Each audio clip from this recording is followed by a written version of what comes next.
Welcome to Nintendo Ninja News. This is the NNN Show, and we're talking about the Animal Crossing fan base behaving badly, being spoiled brats, and getting really, really whingy over updates and not getting what they want. So, I think we've talked about this a little bit in the past, probably in a previous NNN show, but every now and again, the Animal Crossing fan base carries on like there's some neglected child kept in a basement compared to other fan bases. And I'm sure that the Metroid fans who waited 19 years to get their game is looking at the Animal Crossing fan base and going, you spoiled little brats, you get an update every 2 to 3 months like clockwork, and they're still having a bit of a whinge because they can't go to a coffee store and have a coffee with a fucking ow. Mr. Brewster. Okay, you might get Brewster later on, but that's okay. So, to be honest, there's a lot of things that's annoyed me about the Animal Crossing fan base. From demanding updates all the time, not understanding there's a global pandemic that slowed down updates and pretty much the entire world. Millions of people have died because of this pandemic, and totally no understanding from the fan base. They just want their updates. Let's have a look at their updates and see how neglected this fan base has been.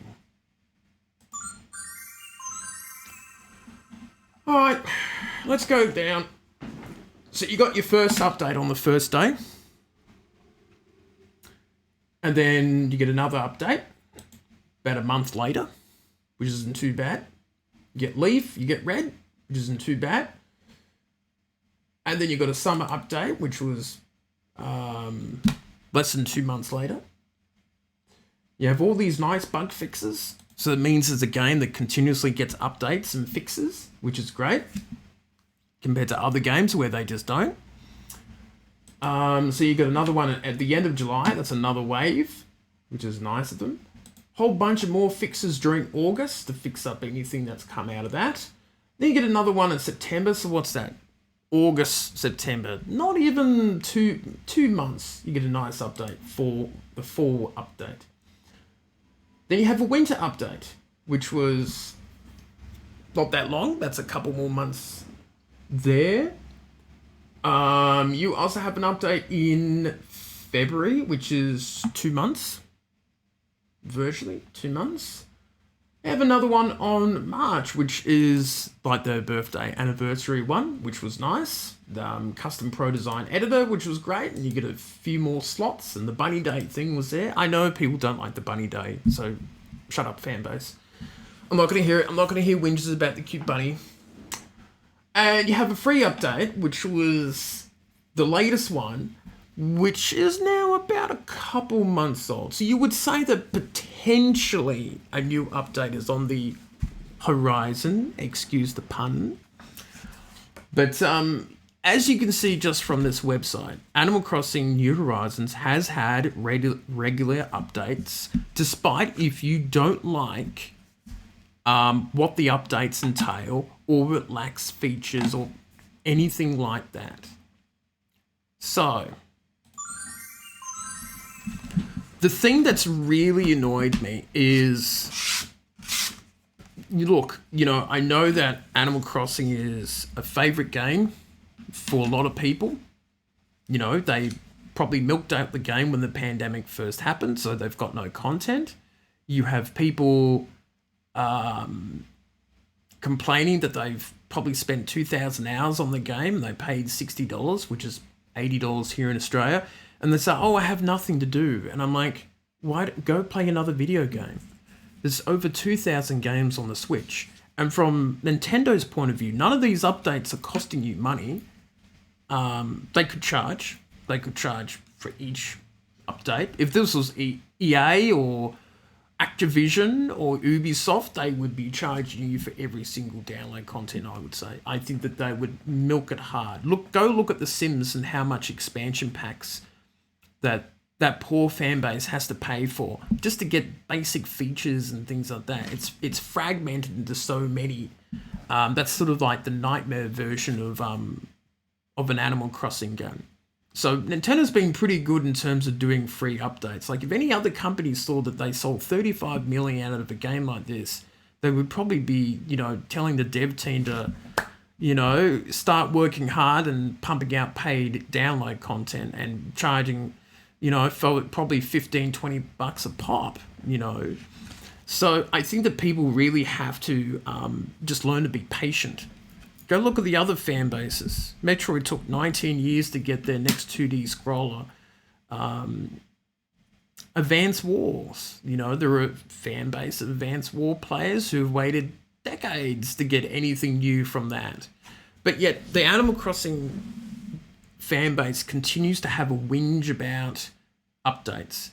The other problem too is there are YouTubers out there and article writers who will make prediction videos about what was going to happen at E3. They had all these wild predictions that Brewster's going to come and, there might be some features and, it's a missed opportunity that they didn't do a trailer. It wasn't a missed opportunity. That game was released last year. That presentation was about showcasing new games. They're not going to make any money off doing free updates. There are a business at the end of the day, and fanboys who run YouTube channels and websites have to understand that. They have to understand that Nintendo is here to make money, and continuously doing updates to a game that provides no additional income, it might get more people buying the game. But I think the majority of people that wanted to buy the game have bought it by now after, after 15 months since release. Pretty much about there. And of course, guess who predicted what was going to happen at E3 and got it right? I said, number one, there'd probably be nothing. Or number two, you might get lucky and get some Legend of Zelda crossover items. We got nothing, which is fine. It is perfectly fine. And it is also perfectly fine for YouTubers and for article writers to say, we don't know what the next update will entail. We don't know when the update will happen. But the problem is, some of them can't because they heavily rely on Animal Crossing, right? And especially article writers and that. They see the story and they go, fan base is a bit upset. Might write an article and stir the flames up. And that's what they do.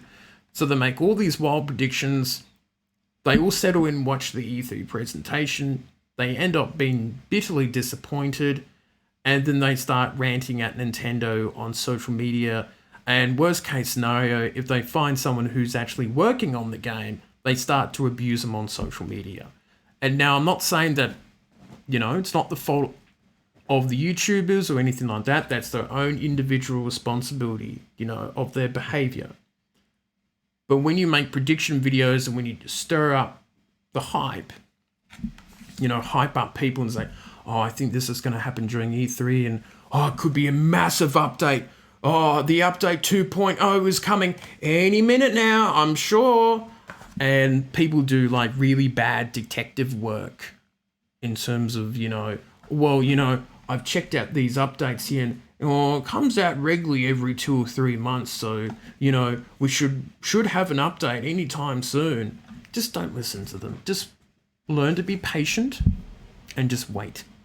It'll eventually come. And I'm sure that Nintendo will loudly and clearly say, hey, look, this is the final update for Animal Crossing New Horizons. There's a lot of cool content in it. Go and enjoy it or go buy another game. Because eventually that's going to happen and the fan base will have to accept it. Yeah, you just have to. So hopefully during my whole ranting it actually makes any sense. And look, I'm a Kid Icarus fan. It's been 10 years since the last Kid Icarus game came out on the 3DS. Absolutely loved it. Still waiting 10 years. Probably know it's never going to happen. Be nice if it did happen one day. But I'm not going to sit there and rant at Nintendo and abuse them and all that sort of stuff. So I think the Animal Crossing fan base need to learn to be patient and understand that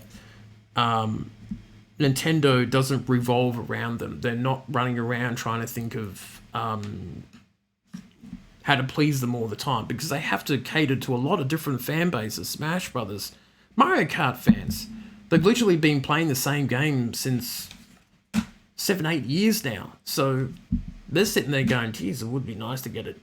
You know, could you throw me a bone and put some new Mario tracks in, or some new courses, or some characters? But they'll probably have to wait until the next console. Splatoon fans of us had to wait too. They pretty much got like a port of Splatoon 2. So they've been waiting for, 5, 6, 7 years. So just be patient and wait. So, yeah. So that's it for me. There's nothing else to say. If you don't like this video, well, I don't really care. Just learn to be patient.